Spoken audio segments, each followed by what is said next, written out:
This is a new dawning for this country. We came extremely close to communists taking over this country. That's what people need to understand. Yeah. We're still close. So I got to put this into perspective. In 2016, my brother's mission really was not to have Hillary Clinton win, because if she had won, she's a communist. Then we would have been escalated into communism. So now we have this other woman who they put in. If that had happened, she's a pawn. She's a dummy. She's whatever she is. She doesn't know anything about what she's even doing. She's not even qualified to be the vice president. She's not even qualified to be a senator. She would have done exactly what they wanted to do. Our country would have been a mess if this didn't. Now, that's a new dawning, and people should be very proud of themselves. We're not out of the woods yet. No, we're not. No, we got a lot of work to do. Trump's not president yet. Nope, Right. that's we right. still have 2 months, and I will just say I am deeply worried in these next 2 months. I say Trump and J.D. Vance Keep your guard up. They need to be taking separate vehicles. That's They right. should never be in the same location at the same time. And I seriously hope that Trump is taking it seriously. I assume he is. Nominating Matt Gaetz, we bought champagne when he did. I know. It's wonderful. I'm so happy. But what I said was there are certain appointments Trump can make, which is a shot across the bow at the deep state. Yep. Basically a warning shot like, hey, guys, we mean business. No. The nomination of Matt Gaetz was him saying war. Well, yeah, and back to the rule of law. That's all. Yeah. It's not like we're going to be vengeance. It's not that way. It's about rule of law. Matt Gaetz knows, these people know who and what they're going to do. They know exactly what was going on. We fought this. We already proved that there were criminals going on, and there's criminal activity going on. It's just that nobody ever did anything to get these people behind bars. Right. You know? Instead, they allowed the Justice Department and other things to become absolutely weaponized against average people. That's right. And that's terrible. I mean, I know women who went to their school board meetings, and next thing you know, they're on the Quiet Skies list. They're right. threat tagged as domestic That's terrorists. insane. Yeah. I Not know for much longer. I know you're right. I know you're telling the truth, but Yeah. that is Tulsi so Gabbard. insane. Also, Yeah. and why is that? Why do we have like FBI agents? I'll use Garrett O'Boyle as an example. He's the one during the weaponization hearing who said they will crush you. That's right. I mean, they try to make examples of people. And there's one point that I want to make about this.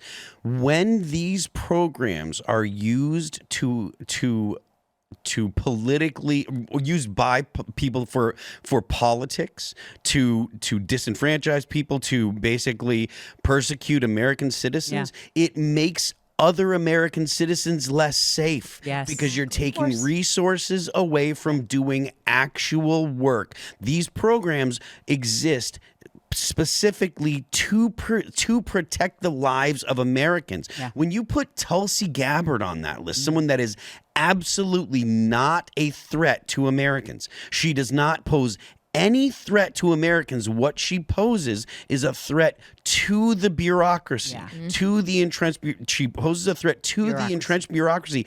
So when you put Very important word.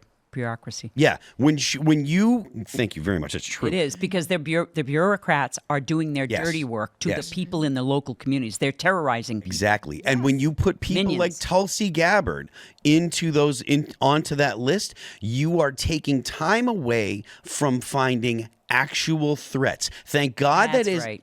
thank God nothing has happened, but you are taking resources away from finding real threats. And they're doing it because they want to protect their own power. Yes. These programs right. probably need to end. As much as as people, they will say, "Oh, you're going to endanger people. You're going to endanger Americans." It is more likely that these programs are a greater danger and greater threat to American security and greater threat to Americans' liberty than having them. Than any terrorists are currently. Oh, yeah. Right. They want to rip the Constitution and our Bill of Rights up. That's all they want to do. They don't. Unquestionably. We are a constitutional republic. There is no other nation in the country like our country. Look at what they've done to the middle class. Look how they have destroyed the middle class in this country. Look, prime example is COVID. During COVID, look at all the businesses that had to shut down. Okay, and especially the ones that wouldn't take PPP money from the government. You know, I mean, they just destroyed the middle class. No other country in the world has a middle class. That's what makes this country such a beautiful country. Look at the skate park. Look at all this opportunity that kids have. That we need to get that back into the message of young people today. Is opportunity. This country gives you the whole picture. I think that they intentionally want to destroy this country. Yes. And so taking away the dreams and ambition of young people, that's what we are seeing with the younger generations. Yep. These kids are being raised to feel entitled and to do nothing. And so now you have many millennials who don't want to work. I'll give you an example of their ideology. There's a viral tweet where someone said, "What are you going to do once communism wins?" And one response was, "I'll teach poetry lessons on my farm." Oh no, that's not going to happen. Someone responded, "Your farm?" Yeah. But they don't understand. They think poetry is out the door. Oh, Tim. easily. You're not going to read books. And you won't Art have a farm. is gone. Art, music, gone. Let me tell you. I always ask people this: how many people do you know play guitar? Mm-hmm. Do you know many? Oh yeah, Lots. Oh, yeah. Lots. How many of them? I do. Wish they were professional musicians and made a living playing guitar. That's right. A lot of them, right? A lot of them. Everybody has those aspirations, right? How many of them have the skills to actually make it? Not a lot. Right. Now, these people on the left think, if we had communism, I could be playing guitar all day. Yeah, right. They're going to take your guitar and you're going to break rocks. Oh, absolutely. If you absolutely. take a look at how North Korea handles these things. Yep. There are kids that are told when they're young, you will be a skateboarder. That's right.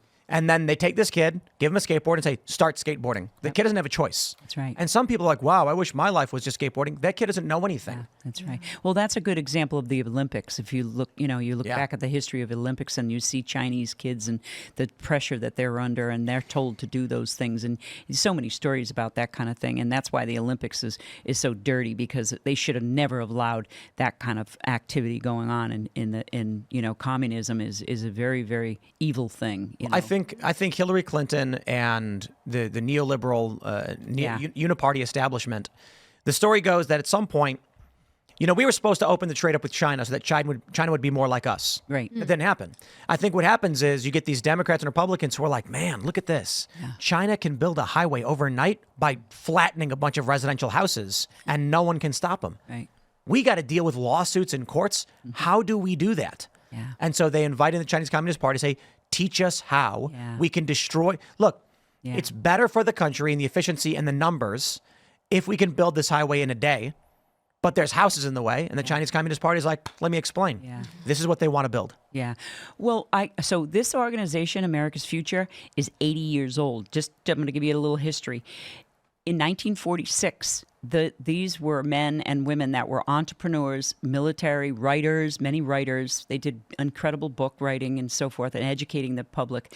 They were warning the American people, though, that there were over 1,000 organized communist groups in the country. This is before the Cold War, that this was a threat and that communism. So I'm talking like in the 30s, like this communism infiltration in our country was real. Thanks for watching this clip from the Culture War podcast. We're live every Friday, 10 a.m. to noon. So subscribe and come hang out.